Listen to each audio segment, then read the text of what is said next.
Baik, salam hangat, salam Pancasila, assalamualaikum warahmatullahi wabarakatuh. Kembali lagi di channel Goresan Memory. Kali ini kita lagi berada di salah satu hutan kota di kota Bandung ya. Salah satu RTH juga, ruang terbuka hijau di kota Bandung yang berada di pusat kota lah ya. Pusat kota yang berdiri di atas tanah seluas 3,8 hektar kalau nggak salah. Dan mungkin banyak juga sejarah-sejarah yang ada di tempat ini. Salah satunya kan karena sudah beberapa kali dipindah tangankan kan, maksudnya dari zaman kolonial Belanda, Jepang maupun ya sekarang sampai sekarang Indonesia mungkin ya.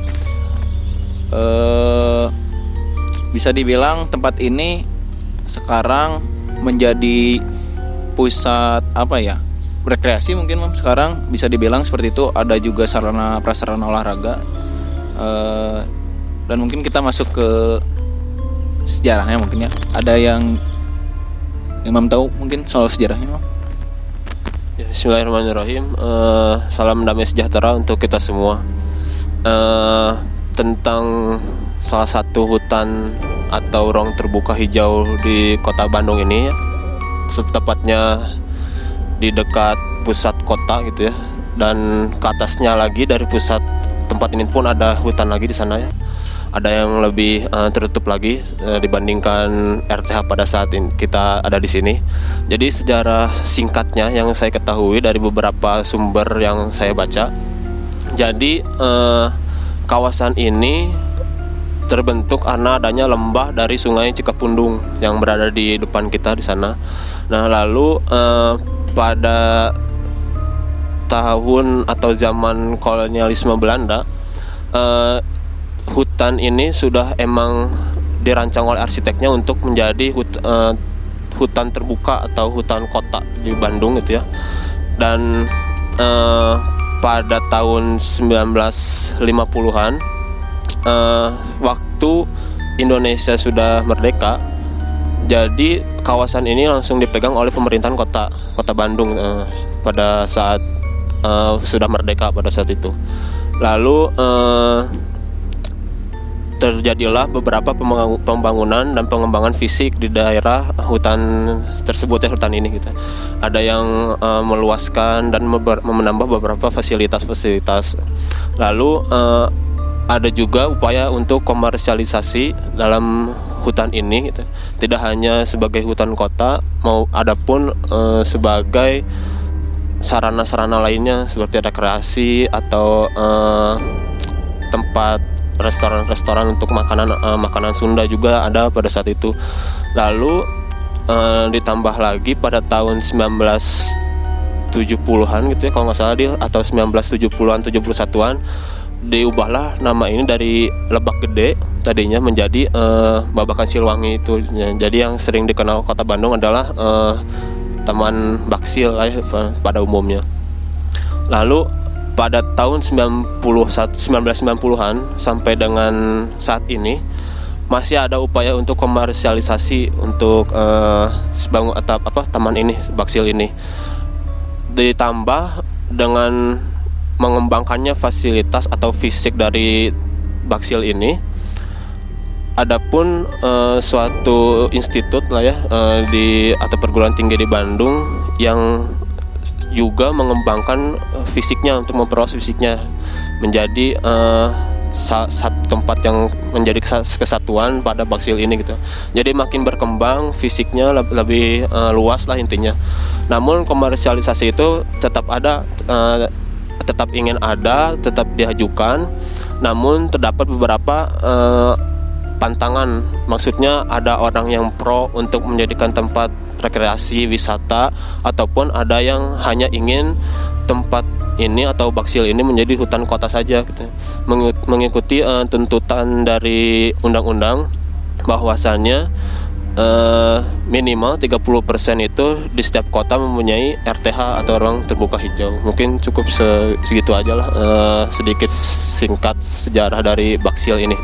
Berarti dari penjelasan yang tadi masih masih menjadi sebuah kontroversi berarti ya. Tempat ini akan komersialisasikan atau bagaimana.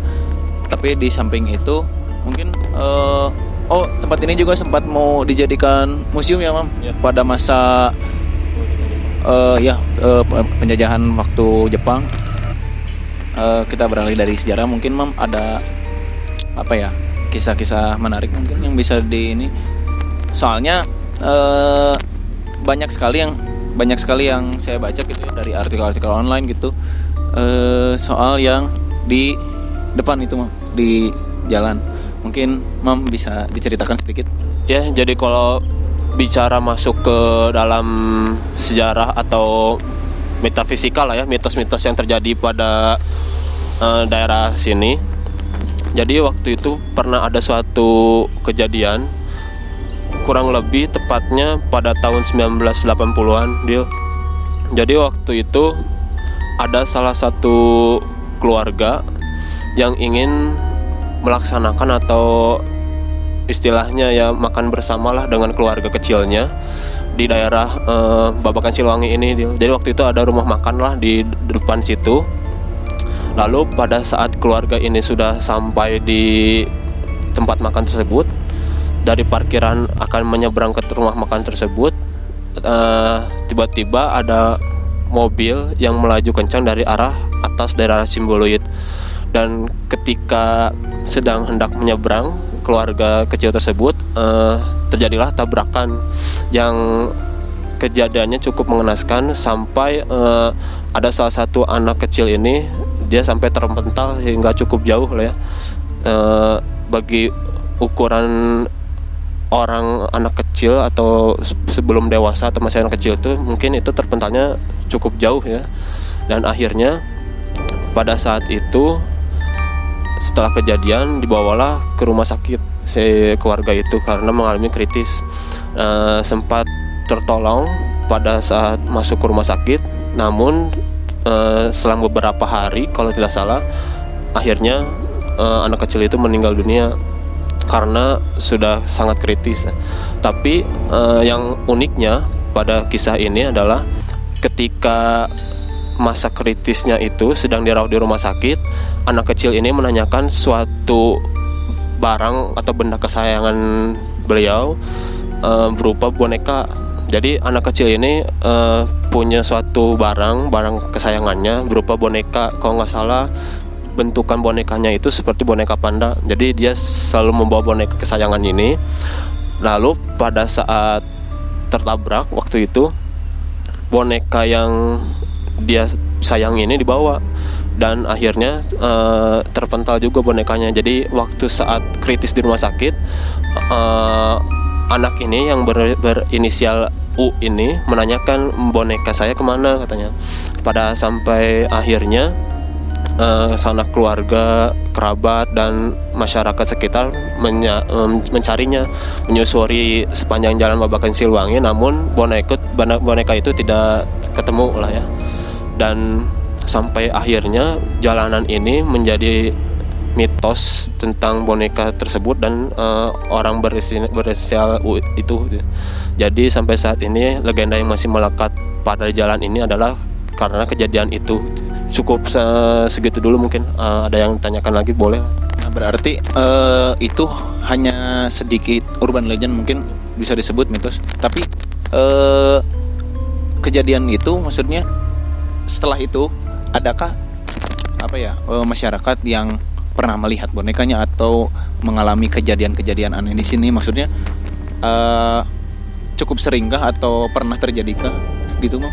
Kalau masyarakat yang melihat mungkin ada beberapa ya, tapi tidak begitu banyak mungkin ya.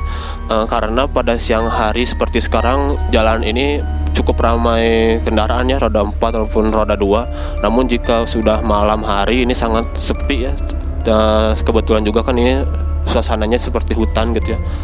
Jadi sangat sepi, dan jika kita dari daerah atas mau ke Dipati Ukur misalnya atau mau ke Dagolot sini, cukup sepi lah istilahnya, penerangan pun cukup minim gitu ya.